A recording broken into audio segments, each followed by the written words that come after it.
Objectif 2050 vous est présenté par Atoms. Imaginez, transformez et créez le monde du travail de demain. «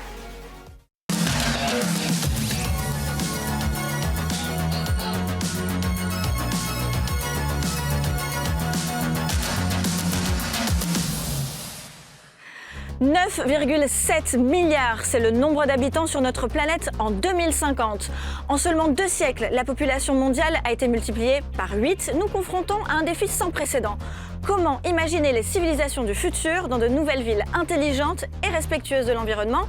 Comment aménager nos côtes maritimes de manière responsable pour y créer de véritables cités flottantes? Dans ce deuxième numéro d'Objectif 2050, nous parlerons des Smart Cities, des villes sur l'eau, et nous allons explorer les efforts déployés par les plus grands ingénieurs pour réinventer nos cités historiques face au réchauffement climatique. 2050, ce n'est pas demain, c'est tout de suite.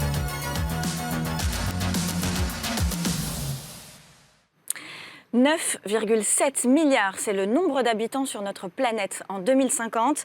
Alors à quoi ressembleront nos villes? À quoi ressembleront nos civilisations? On va répondre à toutes ces questions aujourd'hui avec des invités de taille. J'invite Laurence Vanin, experte en Smart Cities et philosophe, Arthur Aubeuf, cofondateur de Team for Planet, Céline Coulange, présidente directrice générale et chef de projet immobilier, et avec nous en duplex à Marseille, Kevin Polizzi, fondateur d'Unitel Group et actionnaire du campus The Camp. Bonjour messieurs, dames. Bonjour. Merci d'être avec nous sur les plateaux d'Objectif 2050 pour parler bien de notre avenir. Aujourd'hui, on va évoquer des sujets très importants pour notre humanité, notre civilisation. On va parler des Smart Cities dans cette première partie d'émission, de ces villes intelligentes à la fois d'un point de vue technologique mais aussi éco-responsable.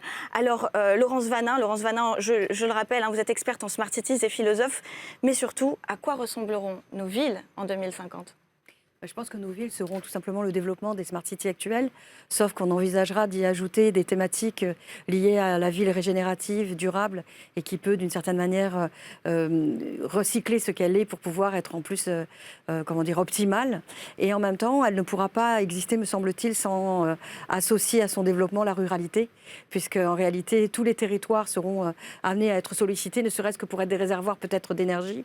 Et ça sera essentiel, je pense, de pouvoir envisager ces choses de manière un peu plus tentaculaire, et peut-être aussi avec une idée de répartir un peu mieux les populations, générer aussi des différents types d'emplois, et la façon dont aussi peut-être les campagnes vont être très utiles pour l'autonomie des villes, ne serait-ce que par les cultures pour l'alimentation, et peut-être aussi des réservoirs d'énergie qui pourront être aussi transmis d'une ville à l'autre ou d'un village à un autre.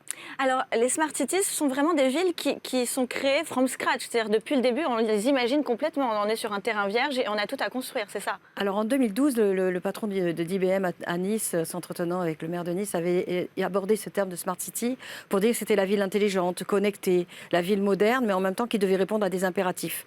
Le premier, c'était un afflux de population vers les villes qui était prévu pour 2050, avec vraiment un afflux très important. Deuxièmement, comment loger toutes ces personnes, parce que c'est quand même une combinatoire et une problématique essentielle.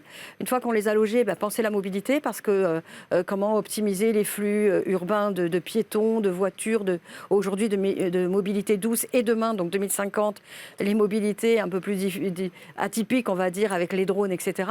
Et puis le quatrième axe, c'était la santé, le bien-être, comment on va bien vivre dans sa ville. Mais surtout, ce qui traversait la problématique des villes, c'était le risque de catastrophe. Comment optimiser les énergies, comment les bâtiments, les smart grids peuvent se régénérer entre eux, mais éviter le tremblement de terre, le tsunami, les risques, la montée des eaux. Réchauffement climatique de façon plus large. Tout à fait, tout ce qui rejoint le climatique, mais aussi la cybercriminalité, les problématiques liées à toutes ces thématiques de sécurité, parce que plus nous sommes connectés, plus nous sommes tracés, et plus nous donnons parfois à notre insu un ensemble d'informations qui narrent notre histoire, et c'est peut-être aussi là qu'il faut être vigilant. Alors je profite de cette dimension plutôt technologique pour parler justement avec Kevin Polizzi, qui est avec nous en duplex depuis Marseille. Vous connaissez bien, vous, le sujet des villes intelligentes, en particulier tout ce qui concerne la domotique et aussi les objets connectés, cette maison qui finalement est un peu le prolongement de nous, ou nous qui sommes une partie de la maison. On va peut-être en 2050 ne plus faire vraiment de distinction entre ce qui nous sépare de nos habitations et nous-mêmes, c'est ça? Disons qu'en 2050, si vous le disiez, 9,7 milliards d'habitants, dont probablement 70% vont résider en zone urbaine, c'est entre 6,5 et 7 milliards d'urbains, il va falloir une ville simplifiée. Pour simplifier cette vie, pour qu'elle soit durable, il va falloir des outils. Et effectivement, comme vous le disiez, On a aujourd'hui des programmes de Smart City qui vont être totalement démultipliés. Et cette technologie qui nous accompagne au quotidien dans notre poche va être elle aussi déployée à la hauteur du monde, à la hauteur de la ville. Et donc, en 2050, il est clair et efficace que la technologie va nous seconder pour rester dans des villes qui sont des villes à dimension humaine. Alors la technologie sera très présente, c'est peut-être pas forcément très écologique tout ça, peut-être que ça peut attirer l'attention d'Arthur Aubeuf. Arthur Aubeuf, qu'est-ce que vous pensez vous de ces villes intelligentes avec toute cette big data et domotique qui va quand même faire partie de notre quotidien? Je pense qu'il y a une vraie question de projet de société derrière. Le projet de société du siècle passé, il était très clair quand on disait à un gamin c'est quoi 2050. Tout le monde nous répondait avec des étoiles dans les yeux que c'était des voitures volantes, des gratte-ciel tellement hauts qu'on verrait plus le sol, l'énergie infinie. Bon, on voit que les limites physiques de ce monde compromettent ce projet de société. Aujourd'hui, quand on dit à un jeune c'est quoi 2050, la plupart répondent survivre, ce qui n'est pas vraiment un projet de société qui fait sens. Donc je pense que les smart cities, pour être smart, il va falloir qu'elles soient résolument écologiques et inclusives et qu'elles permettent d'être résilientes. On en parlait un peu, Laurence en parlait un peu. Je pense que c'est absolument nécessaire qu'on reconsidère notre projet de société et qu'on se pose déjà la question du pourquoi est-ce que ces smart cities doivent être smart, parce que sinon on va passer à côté du mot smart. Et en effet, il va falloir que bien sûr on utilise la technologie parce qu'elle est extrêmement nécessaire pour être capable de collaborer à grande échelle, d'être efficient, de faire de l'efficacité énergétique notamment. Mais il va falloir aussi peut-être qu'on redéfinisse ce que c'est que la notion même de smart dans un monde qui fait face à des difficultés qu'il n'a jamais connues avant. Et donc je pense qu'il y a certains imaginaires, certains fantasmes qu'il va falloir déconstruire. Nos villes aujourd'hui, par exemple, c'est des passoires thermiques. On perd énormément d'énergie du fait que les bâtiments sont mal isolés. Ça vend peut-être pas un rêve incroyable, mais si on ne résout pas ce problème-là, on va avoir d'énormes difficultés à contenir le dérèglement climatique, puisque c'est une grosse partie des émissions de gaz à effet de serre qui sont liées au fait de chauffer nos bâtiments. Et donc, rénover les bâtiments, ça peut se faire avec certaines nouvelles technologies, mais ça va se faire aussi avec des choses plus traditionnelles. On va peut-être même aller chercher des choses anciennes. Nous, on le voit, on a investi dans des innovations qui peignent les toits en blanc. Oui. Voilà, c'est des nouvelles peintures qui utilisent des coquilles d'huîtres, donc ça renvoie très bien le rayonnement solaire, ce qui évite que le bâtiment chauffe. On arrive à faire baisser de 15 degrés la température à l'intérieur des bâtiments, mais il n'y a rien de nouveau. Les Grecs font ça depuis toujours, tous les pays chauds connaissent ça. Et en fait, peut-être que les smart cities, c'est aussi un mélange entre la high-tech et la low-tech, voire même des choses qui viennent d'avant, qu'on avait oubliées parce qu'on était dans un confort et on avait une abondance d'énergie qu'on n'aura plus demain.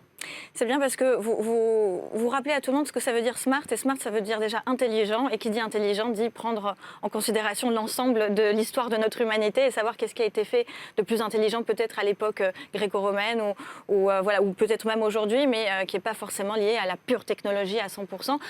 On parlait donc de justement des toitures ou des façons de peindre notre habitation en blanc. Ça ressemble plus à de l'architecture maintenant sur la thématique. Vous, justement, vous êtes chef de projet immobilier, puis vous dessinez, vous concevez les habitations du futur de 2050. Alors, à quoi ça va ressembler? On voit que c'est peut-être des habitations plus arrondies plutôt que carrées. Pourquoi? Est-ce qu'il y a des nouveautés, des choses qu'on n'a pas su voir aujourd'hui, mais qui vont peut-être émerger demain? Oui, effectivement, sur les conceptions de demain, on a des formes qui sont beaucoup plus arrondies. Petit hommage aussi à Zaha Hadid qui a du coup lancé beaucoup ce mouvement-là. Les architectes s'inspirent énormément parce qu'on a cette vision futuriste. On a une projection dans quelque chose qui n'est pas encore là et c'est tout l'intérêt, je pense, de penser ces smart cities autour d'une architecture qui évolue, qui soit plus en douceur. Alors, une petite anecdote, c'est aussi comment on réfléchit le bâtiment pour qu'il puisse être aussi smart dans l'idée. Sur les structures qu'on pense, elles sont assez arrondies parce que notamment un hôtel en esquisse actuellement sur la partie africaine, où on travaille en fait toute la partie circulation du vent et cette architecture assez ronde va permettre à l'air frais en fait de s'engouffrer à l'intérieur pour pallier à ce problème de température qui est du coup tout le temps en augmentation et notamment en Afrique du Sud où il fait vraiment très chaud. Le bâtiment sera vraiment pensé de manière à faire circuler tout un flux d'air frais, vraiment réfléchi pour avoir ce côté smart effectivement et c'est tout l'intérêt des courbes en fait dans l'architecture, au-delà du design qui essentiellement apporte quelque chose de beau au regard, mais pas que, en tout cas. Alors, on parle de design, on parle aussi d'Afrique. L'Afrique est quand même un des territoires qu'on regarde en premier sur les smart cities et sur la conception des villes du futur. D'ailleurs, parlant d'Afrique, on va aussi parler un petit peu du Moyen-Orient, puisqu'aujourd'hui, on parle beaucoup de The Line, des projets comme Neom, qui font déjà un petit peu controverse aujourd'hui, parce que est-ce vraiment un projet écologique, un projet éthique au niveau de l'humain? En 2050, les deux projets comme Neom comme Tang, Neom comme The Line seront presque obsolètes, puisque ce sera déjà du passé. Mais aujourd'hui, on mise quand même sur ce type de projet en pensant que c'est ce qui va révolutionner notre civilisation. Kevin, je vous donne la parole. Est-ce que les projets comme Neom, The Line, tout ce qui est en train de se faire au Moyen-Orient, c'est ce qu'on va voir de plus en plus en Afrique, par exemple, où ce sont des territoires vierges, où il y a tout à construire? Est-ce que c'est ça, en fait, la vision?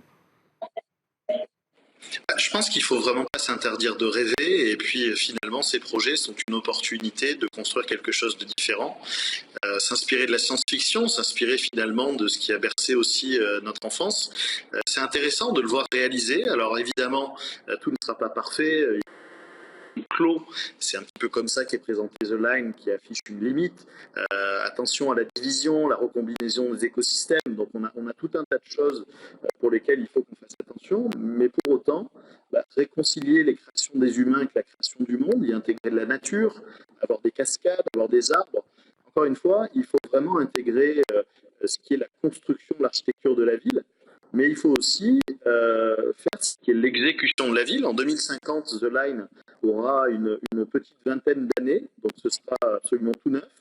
On y verra probablement de la livraison par drone, que j'espère intégrer en toiture des véhicules directement. L'utilisation de la robotique, qui est vraiment un gros sujet pour tout le monde, qui devrait faciliter la manière dont on recycle, réutilise une grande partie des matières premières. Et puis notre enjeu, c'est aussi tous les transports utilitaires. Aujourd'hui, dans une ville, plus de 50% de la mobilité est consacrée à la livraison de produits et de services. Et puis, il va falloir regarder comment on pilote la hauteur. The Line, c'est prévu pour être 500 sur 200 mètres de large. Donc, on a une emprise au sol qui est quand même très, très limitée par rapport aux villes existantes. Et c'est très intéressant. Merci beaucoup, Kevin. Effectivement, on vous entendait très très mal, mais c'est pas grave. On a au moins compris les grands messages qu'effectivement The Line, ça fait partie des projets dont il ne faut pas s'empêcher de rêver, mais pourquoi pas. Aujourd'hui, on le critique un petit peu quand même, ce projet, en termes écologiques. Attention à ne pas casser déjà nos écosystèmes qui existent pour en créer de nouveaux et qui ne soient pas respectueux de l'environnement, mais ça, il n'y a que le temps qui pourra nous le dire. En tant que philosophe, Laurence, qu'est-ce que vous pensez de ces projets? Est-ce que vous pensez que ça va plutôt servir à l'humanité, ou est-ce qu'on va recréer des modèles capitalistes qui vont encore une fois ne pas respecter l'environnement, l'éthique et l'humain? Je pense que le projet SMART évolue par décennies en réalité. Donc on avait le projet 2012, on a eu le projet 2022 qui nous amène à une problématique complémentaire, celle de l'environnement, qui n'était pas forcément celle qui était privilégiée dans les premières conceptions. 2032, à mon avis, on va intégrer les nouvelles mobilités et donc on va rechanger encore les relations à l'espace. Alors il y a la verticalité des immeubles, bien évidemment. Pour moi, le cercle que vous évoquez, les formes arrondies, ça revient carrément au coléré, c'est-à-dire le premier tracé des villes. Donc il faut regarder dans le rétroviseur, dans ce qui s'est passé dans l'Antiquité pour comprendre la configuration et prendre de ces sagesses les éléments qui peuvent nous aider. Par contre, bien évidemment, là où il va falloir être vigilant, c'est toute cette démesure liée à l'anarchie, on va dire. Si on construit la ville en se disant qu'on en fait un business plan exclusivement et qu'on fait marcher ou parler que le capital, on n'aura pas une réflexion globale et sur la durée. C'est pour ça qu'il faut envisager le problème. Bien sûr, on va construire en marchant parce que des problématiques nouvelles vont s'intégrer dans les problématiques actuelles et on ne les connaît peut-être pas encore aujourd'hui. Mais les problématiques de safe, c'est-à-dire de sécurité, parce que bien évidemment, quand vous mettrez des drones, quand vous placerez des mobilités douces, quand en même temps vous mettrez des véhicules autonomes, si on parvient à développer toutes ces technologies, eh bien on va avoir affaire à une autre accidentologie. Les immeubles, par exemple, innovants, pourraient être des immeubles safe qui contribuent à aider les citoyens en cas justement de problèmes liés à une catastrophe ou un danger particulier. Donc vous voyez, on a des ressources et puis surtout, on a un grand atout aujourd'hui, c'est l'intelligence artificielle qui permet de créer des jumeaux numériques des villes, qui permet une forte puissance de l'anticipation et qui déjà, avant de construire, nous permet déjà de voir ce qui ne pourrait pas tenir ou qui pourrait être absolument obsolète avant même d'avoir été construit. Et donc réfléchir avant aux conséquences, faire des choix qui sont pour moi des choix de responsabilité pour les générations à venir, parce qu'il faut savoir qu'en 2050, les enfants qui seront dans ces villes, qui auront 5 ans, ne sont pas encore nés, mais nous décidons déjà des plans du futur. Donc nous avons charge d'âme, si je puis m'exprimer ainsi, et pas seulement parler au nom des humains, mais il faut parler au nom des vivants en général. Du vivant, Parce qu'il y a des animaux qui sont pas très beaux, les araignées, toutes ces petites bêtes-là qu'on n'aime pas trop, mais malgré tout, elles font partie d'un écosystème. Elles nous permettent aussi d'avoir la vie que nous avons, parce que les insectes sont importants dans la nature. Et donc, on se rend compte qu'aujourd'hui, on ne peut plus parler ou marcher seul. La ville du futur doit être une ville repensée, safe, et en même temps, où on peut habiter, demeurer. C'est-à-dire qu'il ne s'agit pas de transformer tout ça en optimisation par des chiffres, que des indicateurs chiffrés de consommation. Il faut aussi que ces villes aient une atmosphère, qu'il y ait une âme, qu'il y ait un espace dans lequel on se sent bien. Sinon, les gens vont fuir ces grandes villes pour aller vers des petites, des petits villages plus typiques. Arthur, si vous deviez aujourd'hui alerter ou conseiller toutes ces personnes qui pensent à créer ces villes du futur, vers quoi vous les orienterez et surtout, où est-ce que vous attirez l'attention ? Moi, je pense, quand j'entends Neom, The Line, que ça reste quand même un fantasme qui est déconnecté de la réalité du monde dans lequel on vit et vers lequel on va. Enfin, construire une ville dans un désert, déjà de base, dans un monde qui a plus beaucoup d'eau, où il faut penser plus local, ça fait pas beaucoup de sens. Paris, par exemple, sa résilience alimentaire, c'est-à-dire sa capacité à être autonome en nourriture pour ses habitants, c'est 2,7%. C'est-à-dire que si on n'est plus capable d'importer, c'est intenable. On ne produit pas la nourriture qu'on consomme sur place. En fait, on produit de la nourriture partout dans le monde, on la consomme dans des épicentres qui sont des villes. Demain, on a moins d'énergie, on a moins de capacité à transporter des choses. Il faut qu'on raisonne autrement. On l'a dit, il y a la biodiversité, il y a plein de choses dont on dépend. Donc évidemment, pour moi, la ville du futur, elle doit prendre ça en compte. Et aujourd'hui, les projets qu'on voit arriver ne prennent pas ça en compte. L'artificialisation des sols, en France, c'est monstrueux. Tous les 10 ans, on artificialise, c'est-à-dire qu'on transforme en ville ou en parking la superficie d'un département. Il y a une centaine de départements, on fait ça tous les 10 ans, un département entier artificialisé. Les animaux, ce qui fait qu'il y a des pandémies, c'est parce qu'ils se retrouvent ensemble dans des zones où ils ne devraient pas être, parce qu'on crée des zoonoses, leurs espaces de vie sont de plus en plus petits, et on crée des réactions en chaîne. Donc il y a un moment, il va falloir qu'on pense autrement et qu'on pense global. Donc en effet, je rejoins Laurence, si on ne prend pas en compte le monde sur lequel on vit, le fait qu'il est fini, le fait qu'on crame 1,7 planète par an pour faire nos villes demain, on n'aura rien compris. Et les enfants, dans 50 ans, ils auront le droit de nous dire « Mais les gars, mais vous êtes des malades, en fait. » En fait, je pense qu'il faut ajouter la théorie un peu du donut de Redworth, qui dit il y a des planchers sur lesquels on peut s'appuyer, il y a des plafonds qu'on ne doit pas dépasser pour qu'on puisse vivre dans un espace sûr et juste. Donc déjà, il faudrait l'intégrer dans tous les projets.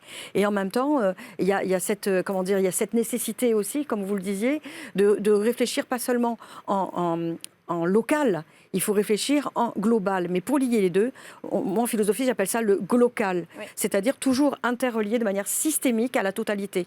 On ne peut pas dire que c'est bon à un endroit si ça détruit par ailleurs, et on l'a vu, aller faire dans l'exportation, ou en tout cas faire créer des composants à l'étranger où on abîme et puis dire qu'on a une conscience tranquille parce qu'on ne détruit pas ici. Quand on commence à dire qu'on veut ramener une industrialisation, il faut intégrer ces problématiques-là et ce n'est pas si évident. Mais l'avantage du modèle, j'ai envie de dire français, c'est que nous avons des droits de l'homme, nous avons une éthique qui porte des valeurs qu'on ne trouve pas forcément partout. C'est pour ça que ces grands projets gigantesques dans des déserts qui sont peut-être des aberrations avec des climatisations. Ils veulent faire une station de ski quand même. Ils veulent faire une station de ski, etc. Donc cette démesure, etc. C'est vrai qu'à l'échelle de l'Europe ou de la France, qui a des valeurs bien particulières et une doctrine bien particulière, éthique soutenue par des droits, c'est vrai que c'est intéressant d'y repenser et d'être un modèle exemplaire. Merci beaucoup. On va parler dans cette deuxième partie d'émission justement des villes sur l'eau. Restez avec nous, mais avant, il faut savoir qu'il y aura bien évidemment de nouveaux métiers en 2050 et on va découvrir tout de suite un métier en particulier sur les Smart Cities avec Tonton Karim. Je vous dis à tout de suite. Et en 2050, il y aura de nouveaux métiers qui n'existent pas encore. Tonton Karim, vous allez nous présenter quelques métiers, notamment sur cette première partie d'émission, on a parlé de Smart Cities. Alors, est-ce qu'il y aura un métier qui n'existe pas encore et qui existera en 2050 dans ce secteur d'activité ? Tout à fait. Écoute, je suis allé fouiller dans le dictionnaire des métiers d'Anne-Caroline Pocot. Très bien. Qui est un livre qui présente un peu plein de métiers du futur. Et je t'avoue que j'ai trouvé quelques pépites. Qui dit ville de demain dit forcément mobilité. Et si demain, il n'y avait plus de voitures individuelles. Et du coup, vu qu'on a beaucoup de bouchons, beaucoup de pollution, la mobilité verte, ça devra clairement être une priorité de demain pour les prochaines villes. Du coup, je te propose le métier de trottoirant. Trottoirant, qu'est-ce que c'est ? Trottoirant, alors qu'est-ce que c'est ? C'est un compositeur de trottoirs urbains. Il propose en gros des aménagements, il définit les règles d'occupation des objets autorisés, la végétalisation, les limitations de vitesse. Et du coup, si on n'a plus de voitures dans les prochaines villes, ça veut dire que le trottoir, il prend peut-être tout Toute la l'espace, place, oui, toute la rue. Ouais. Et ça veut dire que le rôle d'un trottoirant, ça va être de rendre l'espace plus beau, Ok. plus vivable et plus adapté à nos besoins. Est-ce que ça existe déjà? Mais écoute, il y a déjà des trucs qui ont été déjà mis en place. Je pense à Barcelone, par exemple, où tu as des trottoirs qui sont producteurs d'énergie. Donc en fait, tu as des panneaux solaires qui sont faits en verre ultra résistant et antidérapant et qui sont raccordés au réseau général pour produire de l'énergie. Donc c'est-à-dire que quand on marche sur le trottoir, on crée de l'énergie? Alors c'est pas nous qui créons vraiment de l'énergie, mais on en fait partie. On fait partie du système de création de l'énergie. Tout à fait. C'est incroyable. Ça va donner envie de marcher le plus souvent dans la rue. Envie de marcher encore plus et du coup de faire de l'énergie verte. Très bien. Une dernière information sur le trottoirant. Allez, je t'en donne un autre. Aux États-Unis, par exemple, si tu vas dans certains États, c'est autorisé d'avoir des robots autonomes de livraison. Donc si tu commandes, par exemple, chez Domino's Pizza, tu peux te faire livrer par des robots autonomes. D'accord. Donc c'est l'avenir, mais tu vois, c'est pas si lointain que ça. Merci beaucoup, tonton Karim. À tout à l'heure pour un deuxième métier du futur.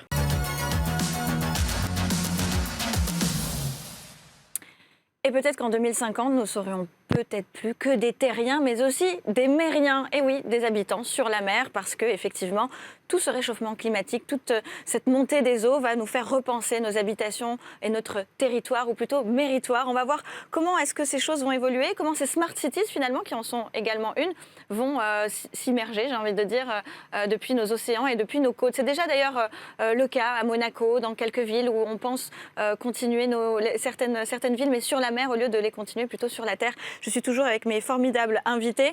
Laurence Vanin, experte des Smart Cities. Qu'est-ce que vous pensez de ces villes sur l'eau ? Alors elles seront nécessaires parce que bien évidemment avec la montée des eaux, vous l'avez dit, il y a pas mal d'îles ou d'îlots qui dans les océans Pacifiques et ailleurs vont être amenés à disparaître. Donc effectivement, il faut envisager de remplacer, de donner à des populations la possibilité de vivre là où elles sont nées en quelque sorte, parce que sinon on met en péril aussi la notion de civilisation et on ne peut pas délocaliser tout le monde de manière autoritaire, j'ai envie de dire. Et puis surtout, on le voit avec l'exemple monégasque, eh bien, il y a de la population, de la surpopulation, et donc il faut étendre pour pouvoir avoir des logements. Monaco s'est engagé à créer une Smart City qui est une avancée vers les mers. Il y a ensuite des Smart Cities qui sont des îlots flottants et qui sont totalement indépendants en énergie, récupération d'eau, panneaux solaires, possibilité d'avoir des cultures qui sont immergées et dont on peut faire des récoltes pour nourrir les habitants. Donc il y a toute une réorganisation sur l'eau. Et il y a les territoires aussi, pour penser vraiment futur, le métaverse qui renvoie aussi à la possibilité de prolonger les territoires dans dans quelque chose de dématérialisé pour les affaires, pour le coworking, pour toutes ces choses-là, les expositions d'art. Comme ça, on récupère de l'habitation pour pouvoir loger les personnes, parce que bien évidemment, la difficulté aussi, c'est de pouvoir donner aux humains un habitat dans lequel ils peuvent se sentir bien. Alors ça peut être d'ailleurs l'occasion d'en parler dans la troisième partie de l'émission. On va repenser nos villes, comme Paris, Berlin, les grandes villes historiques. Pourquoi pas le métavers, si on ne peut pas aller sur l'eau parce que Paris n'a pas d'espace côtier, bien justement pour y envisager le métavers. Mais pour ce qui est des Smart Cities sur l'eau, vous avez parlé d'un écosystème qui est assez autonome, c'est ça, avec une forme de création de nourriture. Tout à fait. Alors déjà, il faut qu'il y aura des îlots qui seront complémentaires les uns des autres. Certains seront plus orientés sur l'habitat, d'autres sur tout ce qui est partie, on va dire, lieu où on trouve des boutiques, de l'alimentation, etc. Et puis toute une partie peut-être cité un peu dortoir, et parce qu'il faudra aussi qu'il y ait des endroits un peu tranquilles, parce qu'il peut y avoir aussi l'îlot boîte de nuit, j'ai envie de dire, et l'îlot de travail. Donc il va y avoir comme ça une sorte de ramification sur l'eau de différentes instances, comme si c'était des vaisseaux qui se complétaient les uns des autres et qu'il y avait une sorte d'interaction entre tous. Et en même temps, il faudra nourrir les gens. Alors on sait très bien qu'on pourra avoir des bateaux qui approvisionnent, etc. Mais malgré tout, il va falloir penser à une autre façon de récupérer de l'eau, l'eau de pluie, mais aussi toute l'évaporation de l'eau pour pouvoir alimenter tout simplement les systèmes pour nourrir les jardins, entre guillemets, et puis en même temps, il va falloir penser à cultiver. Alors, on a déjà fait des expériences avec des espèces de sphères immergées, dans lesquelles on cultive des tomates ou des pieds de fraisier, avec un substrat très riche. La transpiration, j'ai envie de dire, des plantes va donner une transpiration, et la photosynthèse va amener une sorte de vapeur d'eau qui redescend tranquillement. C'est pas la vapeur d'eau, c'est une buée, qui redescend et qui nourrit en eau. Et donc, si c'est immergé suffisamment profondément pour que le soleil alimente, mais que c'est pas trop profond pour pas que ça meure sous l'eau, eh bien, on arrive à créer comme ça de la culture pour nourrir et envisager de nourrir les populations. Voilà, on verra bientôt quelques images de l'entreprise Oceanix qui nous a gentiment accordé de diffuser les images pour montrer justement à quoi ça va ressembler ces villes du futur.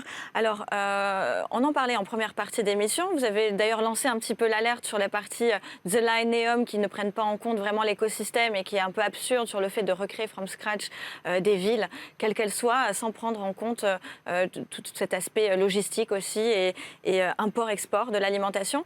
Qu'est-ce qu'elle vous inspire, ces images et ces projets ? Je ne suis pas expert sur la ville sur l'eau. Il faudrait voir le ratio en termes de coût-bénéfice pour l'environnement, justement par rapport à ce que font typiquement Jakarta en Indonésie, qui décalent leur capitale de 1000 km dans les terres à cause de la montée des eaux. Donc ça, c'est réel, c'est aujourd'hui. Jakarta prévoit que dès 2024, leur nouvelle capitale soit habitable parce que en fait, leur ancienne capitale va être détruite.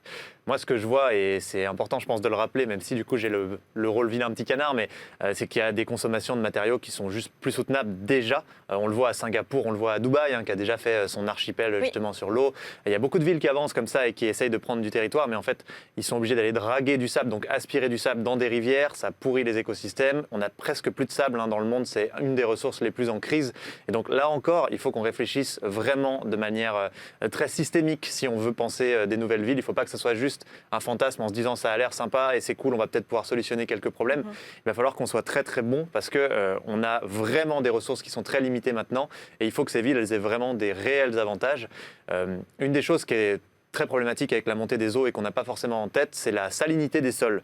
Donc le sol est cultivable à une certaine distance des océans, des côtes, parce que les sols n'ont pas de sel à l'intérieur. Et plus les océans montent, même s'ils montent très peu, plus le sel remonte aussi, par capillarité il est aspiré, et donc on a des terres, des surfaces cultivables énormes qui peuvent perdre leur capacité à être cultivées. Ça c'est aussi des sujets. Peut-être que si on fait des villes sur l'eau et qu'on a des bandes entières énormes où on ne peut plus cultiver, en fait on n'a pas vraiment résolu notre problématique d'alimentation. Donc tout ça, c'est des choses que je pose sur la table, mais comme je ne suis pas un expert, je m'en tiens là. Alors, on est là pour poser les choses sur la table et pour nous faire réfléchir. Merci beaucoup. C'est vrai qu'on ignore cette partie. Il y a une question d'autonomie qui est très intéressante et qu'il va falloir reconsidérer, mais surtout, il y a deux fonctions qu'il faut envisager. La première, vous l'avez dit, la ville sur l'eau, mais en fin de compte, c'est celle qui va remplacer peut-être un îlot qui a été submergé et qui permet à une civilisation de demeurer là où elle a toujours évolué pour rester dans son contexte et puis dans son histoire, dans le prolongement de la généalogie de son histoire. Et on ne peut pas dépayser ou en tout cas délocaliser tout le monde de manière autoritaire, comme je disais tout à l'heure. Et ensuite, il y a les smart cities sur l'eau qui sont des prolongements des villes. Et c'est là où il faut faire une distinction entre les deux. Alors, c'est quoi la distinction ? D'un point de vue éthique déjà, si c'est pour permettre à des personnes qui voient leurs îlots se retrouver... îlots terrestres, là, voilà, dire. Non, des petites îles qui finalement disparaissent sous les eaux. Comme dans les îles Fidji, par exemple. Voilà, ces personnes, il faut bien leur donner peut-être un habitat. Peut-être que l'habitat flottant, en restant dans leur histoire, leur permettra d'avoir moralement le sentiment d'appartenir encore à un lieu. Et ça, c'est important pour le devoir de mémoire, en sachant, même si c'est englouti ou enseveli, entre guillemets, il y a une histoire, il y a des ancêtres, il y a un passé ici. Et puis, il y a le prolongement de la ville, c'est-à-dire la ville qu'on estime être trop petite et qu'il faut prolonger. Et là, c'est peut-être plus critiquable, parce que vous avez pris un exemple tout à fait intéressant, quand c'était inondé autrefois, on le voit avec les crues du Nil, les géographes ont existé, ou les géomètres ont existé, parce qu'ils redistribuaient les terres une fois que les crues avaient emporté les bords du fleuve. Donc, la logique voudrait qu'on recule petit à petit, et non pas forcément qu'on envahisse le milieu marin. Et pourtant, c'est ce qui est détruire les écosystèmes. Parce qu'il y a encore une fois, vous avez cité Monaco tout à l'heure, il y a le rocher derrière. Donc, pour pouvoir étendre dans un espace où c'est plus le territoire. À qui appartient le territoire maritime? Est-ce qu'il y a justement une limite territoriale? Le territoire maritime, il y a une partie qui appartient il y a des eaux internationales. Voilà, il y a des eaux internationales, il y a des eaux qui rejoignent aussi la responsabilité des politiques des villes qui sont qui ont le rapport au côtier, mais malgré tout l'habitat c'est une nécessité politique de pouvoir rendre aux citoyens la possibilité d'avoir Vous parliez un toit. de Dubaï tout à l'heure. C'est vrai qu'ils ont construit ces espèces d'îlots en forme de planète d'ailleurs, enfin de mapmonde, de palmiers. Et eux, ils ont utilisé effectivement le sable. Donc en fait, ils ont essayé de continuer un bout de terre avec de la terre. Oui. Là, c'est vrai que pour 2050, les projets, c'est vraiment des îlots avec des matériaux qui ne sont pas liés forcément à de la terre ou à du sable, mais théoriquement éco-responsables.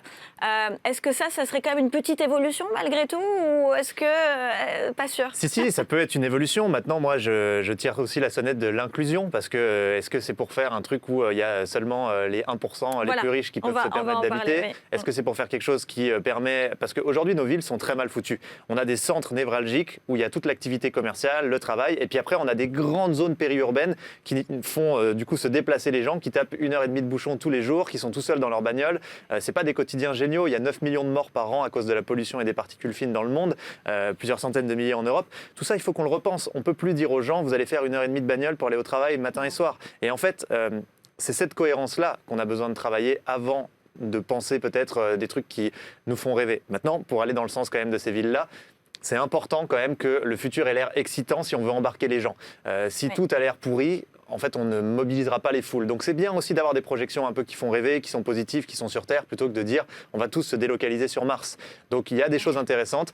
Mais il faut reprendre le contexte de manière systémique et inclusive. Le rôle de la Smart City, c'est ça. Hein. C'est justement de remédier au trafic routier et à tout ce mouvement de foule, de manière à ce qu'il y ait des mobilités douces, ou en tout cas des transports en commun plus adéquats, pour pouvoir justement réussir la Smart City. Sinon, c'est c'est l'échec de la Smart City. Céline, qu'est-ce que vous pensez de tout ça en termes d'architecture et en tant que chef de projet immobilier?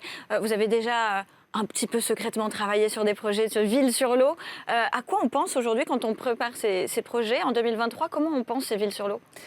En 2023, on pense des villes vraiment qui soient pensées avec des matériaux forcément qui sont un peu innovants, forcément, parce qu'on va avoir besoin de données spécifiques pour pouvoir les construire, ces villes. Ça va être une méthode de vie différente aussi, des villes qui doivent être autonomes, qui doivent utiliser aussi la force des fonds marins, des vagues, du courant pour pouvoir être autonomes aussi en énergie. Il y a toute une réflexion sur comment on fixe ces villes, comment elles fonctionnent en fait, et l'architecture doit être pensée complètement différemment que ce qui existe aujourd'hui, parce qu'on va vers un modèle qui est pas encore vu. Donc c'est des choses qu'il faut vraiment être précurseur. Voilà, il faut avoir cette vision futuriste et je dirais même un cran de folie. Un cran de folie. Surtout pour l'aspect, par exemple, les hôpitaux. Ouais. On ne peut pas se permettre de tanguer. En plus de la maladie. On peut pas imaginer quelqu'un en train de se faire opérer et de se dire il y a la houle qui est un petit peu trop haute aujourd'hui. Ouais. Ce sont quand même plein de choses auxquelles on ne pense pas aujourd'hui, parce que voilà, c'est pas notre habitat naturel, mais qui sont quand même réfléchis, pensés. Exactement. Par toutes ces personnes. Donc vous confirmez que pour 2050, ça sera quand même pris en compte tout ça. Oui, exactement. Il faudra penser à toutes ces problématiques et utiliser aussi les fonds marins qui seront pour moi la partie cachée de l'iceberg en fait. C'est le cas de le dire. Voilà, exactement. Les fonds marins qui peuvent être donc source pour nous de nouvelle agriculture ou aquaculture, je ne sais pas. Une nouvelle façon de vivre, je pense que c'est vraiment ce qu'il faut vers quoi on s'oriente en 2050, c'est comment on vit différemment. C'est pour ça qu'on parle de nouvelle civilisation, hein, parce qu'on parle complètement d'êtres humains qui ne connaissent presque pas ce qu'on est en train de vivre nous aujourd'hui en 2023 et qui vont naître peut-être dans ces îlots sur l'eau et qui vont recréer une civilisation, un écosystème, une économie. On parlait de l'inclusion, très important. Est-ce que, en tant que philosophe et spécialiste aussi de l'éthique sur ces smart cities, est-ce qu'on pense aussi à qui va avoir le droit d'habiter sur ces nouvelles villes? Alors, non seulement on y pense, mais aussi on réfléchit à l'idée qu'on parle de plus en plus finalement de citoyens intelligents. Je mets intelligent entre guillemets parce que ça veut dire intelligéré, c'est-à-dire interrelié, que ce soit par les moyens de connexion, tous les objets connectés, les robots humanoïdes qui vont prendre de plus en plus de place, le mobilier techno-urbain avec lequel l'humain est en permanence en relation. Donc ça, il faut le penser.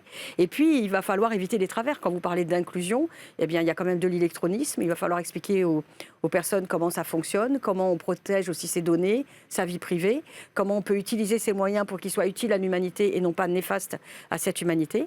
Et puis, il ne faudrait pas qu'on voit demain, à la manière d'un Titanic avec des nobles bourgeois sur les cabines, avec vue mer, et puis des pauvres personnes dans les cales. Il ne faudrait pas que dans les rez-de-chaussée ou les plus bas étages, donc enclavés, construits avec des matériaux un peu moins nobles, on est les pauvres qui habiteraient dans des grandes résidences où des riches habiteraient au 200 ou 300e étage, entre guillemets. Je me projette dans un futur hypothétique, vous l'avez bien compris. Et donc, les pauvres ne rencontreraient jamais les riches, ils passeraient jamais par les mêmes ascenseurs, ils n'auraient pas les mêmes, on va dire, matériaux, ils n'auraient pas le même luxe ou la même classe. Et en fin de compte, on ferait des sociétés comme ça, avec carrément des niveaux de reconnaissance des individus par rapport à leurs moyens financiers. C'est une projection, bien sûr, absolument dramatique, celle que je vous fais là, mais il faut la penser pour l'éviter.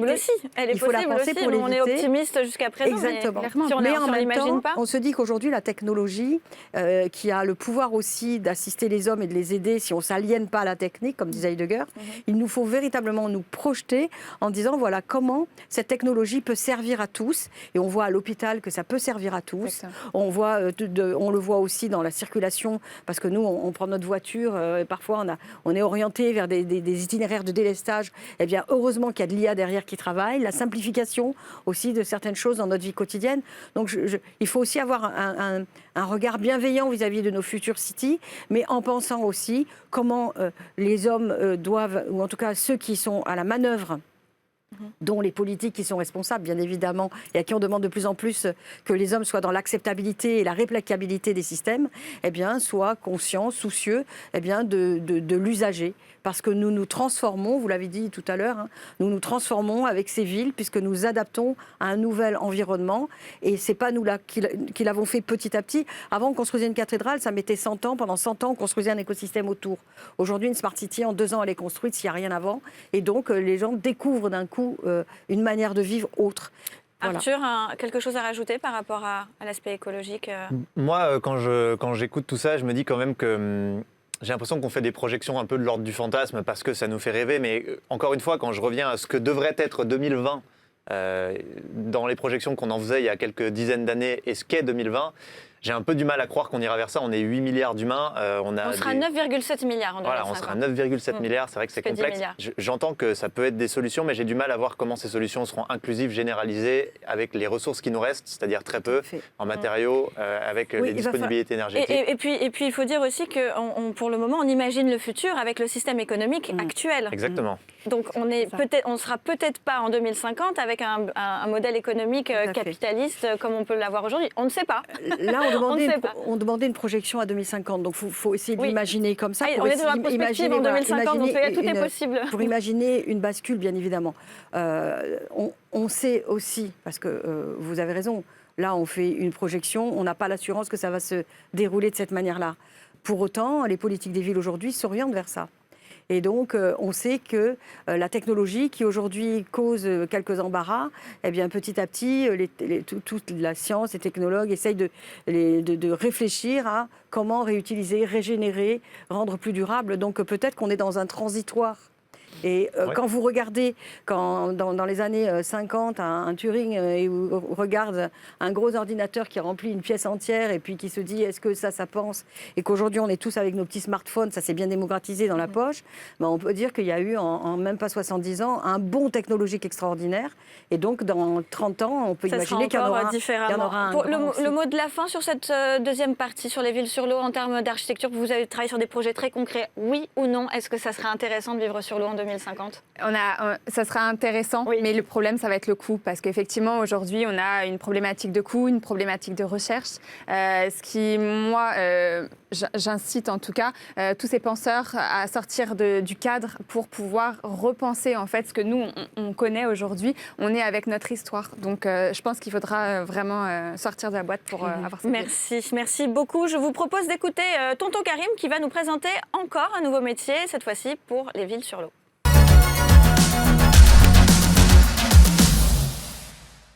Voilà, on va peut-être devenir des mériens et non plus des terriens. On va voir si effectivement nos villes vont se construire de plus en plus sur l'eau. Tonton Karim, un métier par rapport aux villes sur l'eau? Bon, écoute, on n'arrête pas de parler de métiers qui ont du sens. Difficile de faire mieux que ce que je vais te proposer. Ok. Je vais te parler du métier d'aubaniste. Ce sont des urbanistes de l'urgence.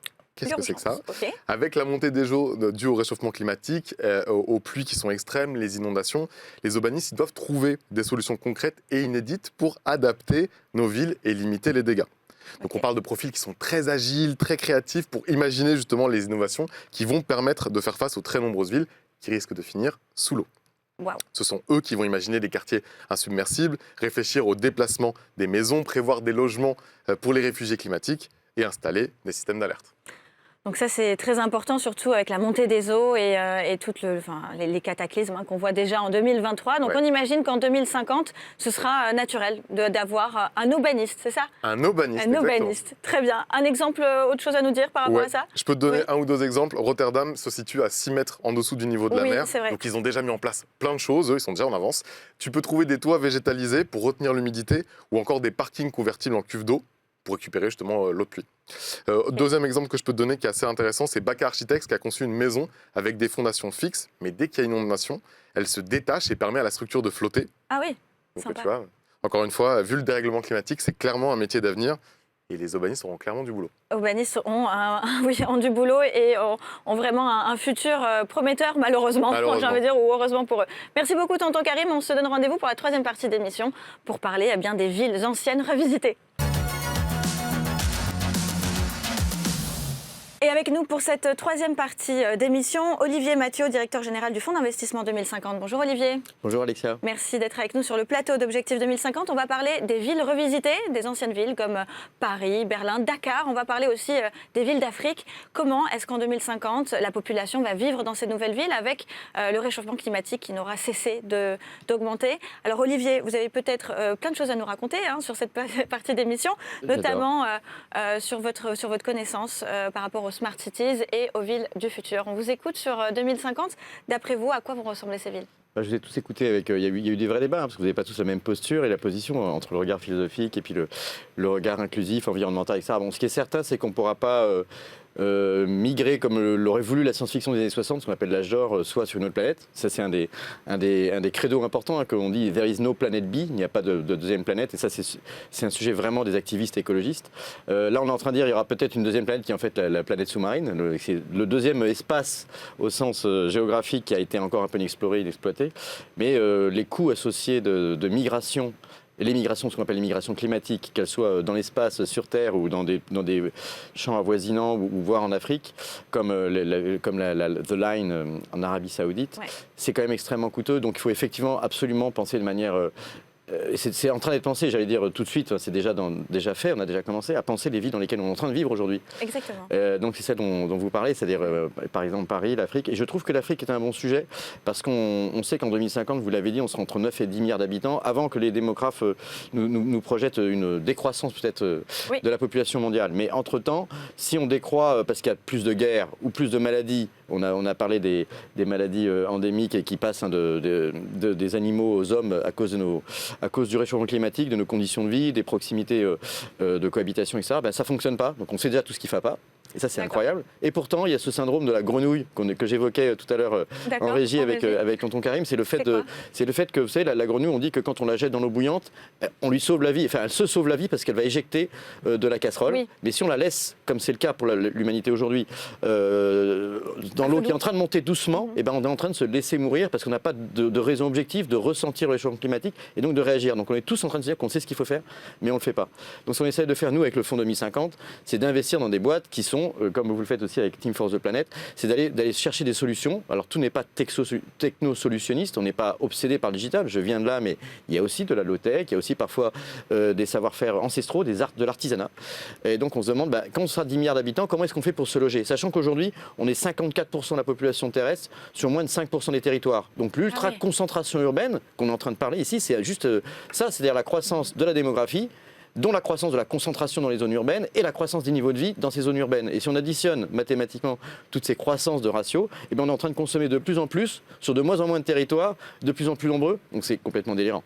Donc ce qu'on essaie de faire, notamment si on prend l'exemple de l'Afrique, c'est de regarder qu'est-ce qui se passe quand les savoir-faire et les façons traditionnelles de vivre se retrouvent en fait en urbané, j'allais dire en urbané, ça serait bizarre, en urbané, c'est-à-dire qu'ils se retrouvent dans des villes alors que c'était des villages. Et la plus grande ville du monde, selon les projections démographiques, ça va être la Corne de Guinée, c'est sur la côte ouest, ça va du Sénégal, en passant par le Ghana, le Togo, etc. Et nous, on travaille avec nos... Ce serait une ville entière. C'est pas une seule ville, dans le sens où elle traverse des frontières, mais vu de l'espace, c'est comme une seule zone urbaine.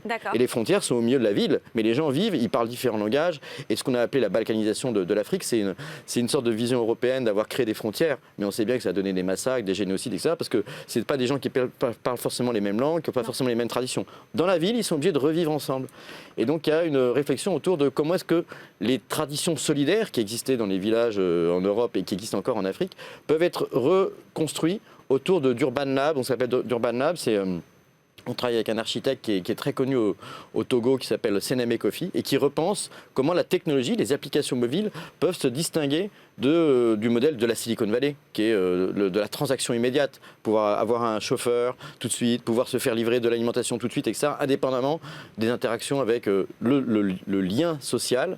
Et ce qu'il appelle, Seneme Kofi, la liane naturelle. C'est-à-dire, la ville, ça nous a isolé la nature et ça nous isole peu à peu les uns des autres. Parce qu'on est sur notre application mobile, alors qu'avant, on allait chercher quelque chose chez son voisin. Oui. Est-ce que tu as des œufs, du sel? J'ai ma femme qui est enceinte, est-ce que tu veux m'emmener à l'hôpital? J'ai mon gamin qui est malade. On est en train de détruire ce lien aussi.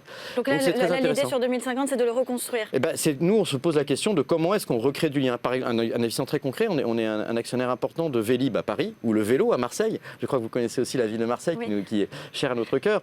C'est ces flottes de vélos électriques partagés. Typiquement, nous, quand on investit dans les vélos, il ne s'agit pas de vendre le plus de vélos possible, mais au contraire des vélos partagés. Donc sur la chaîne de production d'un vélo, d'où vient l'aluminium, combien de kilomètres il va faire, combien de passagers vont l'utiliser. C'est de la sharing economy, l'économie de partage, financée par la ville, avec un modèle hybride du public, du privé. Mais en même temps, on change l'infrastructure de la ville. À Paris, avec Vélib, on construit de plus en plus. Alors, les gens s'en plaignent, mais en fait, on s'en plaint parce qu'on est dans cette transition désagréable qu'il faut accepter de faire moins de kilomètres en voiture quand on vient de banlieue. Ça vous parle? Ça me parle carrément, je plus sois, pour utiliser du vocabulaire riche et varié. Non mais je suis tout à fait d'accord, je pense qu'on va sur l'économie de la fonctionnalité beaucoup, et notamment pour les usages comme le transport. Voilà. On ne peut plus avoir tous des voitures qu'on utilise 4% du temps, donc ça veut dire 96% du temps les voitures sont garées. Elles prennent de l'espace dans les villes, qui pourrait être de l'espace végétal, où on pourrait justement se permettre d'avoir des vagues de chaleur. C'est surtout qu'elles ont été produites, alors que si on en produit moins et qu'on les partage plus, le gros du bilan carbone, c'est aussi la production des cadres d'aluminium, du caoutchouc, des composants électroniques, etc. On peut en avoir moins, on peut faire beaucoup plus avec moins, mais du coup c'est l'innovation de la technologie. Hein. C'est pas déprimant au sens, c'est pas de la décroissance. Non, et puis c'est un bon usage, c'est-à-dire justement pour créer du lien social et plus d'éthique aussi. Laurence, qu'est-ce que vous voulez je pense que ça va changer aussi le lien, le rapport qu'on entretenait avec la propriété. Parce qu'en fait, à partir du moment où on mutualise les objets, c'est vrai que la propriété, on s'en décharge un peu. De la même manière que dans nos smartphones, on n'est pas en relation, tout n'est pas dans notre serveur, c'est déjà ailleurs. Oui. Donc je pense aussi, il y a un sujet qu'on n'a pas abordé, c'est le problème de comment ces villes, finalement, vont repenser les gouvernances aussi. Parce qu'à partir du moment où la géopolitique change, il va y avoir aussi des plateformes États qui vont être... je l'espère, en dehors des GAFAM, avec un modèle plus vertueux à l'européenne. Mais en attendant, une fois qu'on va être tous connectés, comment on recrée ce lien social entre les individus alors qu'on parle à des objets, qu'on parle à des interfaces, qu'on parle à des robots humanoïdes qui vont être de plus en plus présents. Comment renouer effectivement avec son voisin, comment repenser ces choses-là, et surtout les gouvernances, parce que derrière tout ça, il y a effectivement la gouvernance des algorithmes, ceux qui ont les moyens financiers de créer aussi des modèles qui ne sont pas forcément vertueux. Et il faudra éviter ces travers-là, et je rejoins tout à fait ce que vous dites. Je pense que ça serait intéressant, la question de la gouvernance est très importante, c'est qui décide pour nous ce qu'on fait quoi, avoir plus de pistes cyclables, plus de transports communs, le traitement des ordures. Le même modèle économique qu'on connaît actuellement. Sûrement pas du tout. Il y a des projections parfois un peu terrifiantes et qui font penser que les villes seront privatisées. Il y a des livres de pas mal de science-fiction qui disent que les villes vont être récupérées par des GAFAM qui vont opérer le service de sécurité, la police, etc. Et du coup, on aura une valeur économique viable ou pas qui nous permettra de vivre dans ces villes. On le voit déjà avec Elon Musk qui a fait ça. Mais en tout cas, moi je trouve, oui, absolument. Il y a aussi la question de la proximité. Cette société dans laquelle on a investi, qui opère Vélib et qui opère le vélo à Marseille, il s'appelle 15, et ce qui est intéressant, c'est cette conception de la ville du quart d'heure, c'est-à-dire comment est-ce qu'on fait pour être chacun à moins d'un quart d'heure de son transport, etc., de recréer la vie de quartier. Merci Olivier, on en reparlera certainement parce qu'il y a tellement de sujets qui ont été évoqués sur cette émission que ça peut faire encore 10 autres émissions. Merci infiniment à tous d'être venus sur le plateau d'Objectif 2050. Je vous donne rendez-vous tout de suite avec Tonton Karim pour un dernier métier de 2050. Vous allez voir, il est assez surprenant.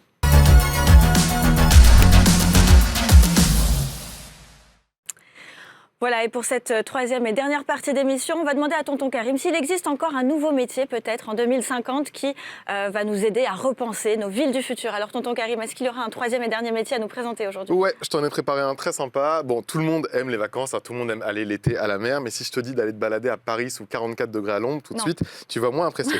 Du coup, je te présente le métier de froigiviliste. Froigiviliste? Oui, tout à fait, froigiviliste. Alors, c'est celui qui propose des solutions pour diminuer la chaleur des villes. Végétalisation, climatisation naturelle, peinture des surfaces extérieures. En gros, il évalue les impacts de la chaleur et il trouve des solutions concrètes pour lutter contre crame. En gros, c'est ça. Waouh. Donc là, tu dois te demander s'il n'y a pas des exemples un peu sympas que je peux te donner. Ah ben, j'attends que ça. Eh bien, écoute, je t'en donne. En vrai, le métier existe déjà. Athènes, c'est la ville la plus chaude d'Europe. Okay, du coup, ils ont ce qu'on appelle une CHO, Chief Heat Officer, comprenez chef de la chaleur. D'accord, chef de la chaleur, Chief Heat Officer, ok. C'est une femme et c'est la première en Europe. Elle s'appelle Eneli Mirvili. Et en fait, comme je te disais, ça existe déjà à Athènes, mais ça existe aussi à Los Angeles, à Miami, à Melbourne et aussi à Freetown. Donc, c'est un métier qui existe déjà, mais qui sera certainement beaucoup plus répandu en 2050. Exactement. C'est bien ça. Et je pense que pour le coup, nos copains froigivilistes, ils vont avoir du boulot. On a besoin de revêtements anti-chaleur. À Athènes, par exemple, ils ont changé le bitume noir en revêtement de couleur claire. Et grâce à ça, ça a permis d'abaisser la température de 4 degrés. Et je t'en donne une deuxième. Je ne sais pas si tu le savais, mais à Paris, par exemple, on a déjà une des choses qu'on a mis en place. Si tu te balades aux Galeries Lafayette, au Forum des Halles ou au Musée du Louvre, par exemple, on utilise des systèmes de canalisation avec l'eau de la Seine pour permettre de baisser la température, mais c'est CleanSpace qui fait ça, et ça permet d'éviter d'utiliser la clim qui, elle, chauffe l'air extérieur et en plus pollue énormément. C'est à se demander pourquoi on n'a pas pensé à faire tout ça avant, surtout à Paris. Merci beaucoup Tonton Karim pour ces 3 beaux métiers. On espère bien que Paris va encore se munir davantage de ses futurs métiers. Merci beaucoup.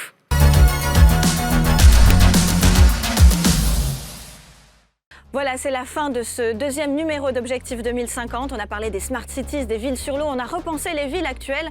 Alors, est-ce que vous êtes d'accord avec cette vision? Est-ce qu'il y a des choses qui n'ont pas été évoquées et que vous souhaiterez nous partager? N'hésitez pas à commenter ou à nous faire vos retours sur tous les réseaux sociaux avec le hashtag Objectif 2050. Le mois prochain, nous allons parler du transport aérien du futur. Comment est-ce que nous allons voyager? Est-ce que les avions vont toujours ressembler à ceux que nous connaissons aujourd'hui? Je vous donne rendez-vous le mois prochain pour parler de l'aviation du futur. En attendant, rendez-vous tous les vendredis à 19h et tous les dimanches à midi sur la chaîne Tech & Co. Objectif 2050 vous est présenté par Atoms. Imaginez, transformez et créez le monde du travail de demain.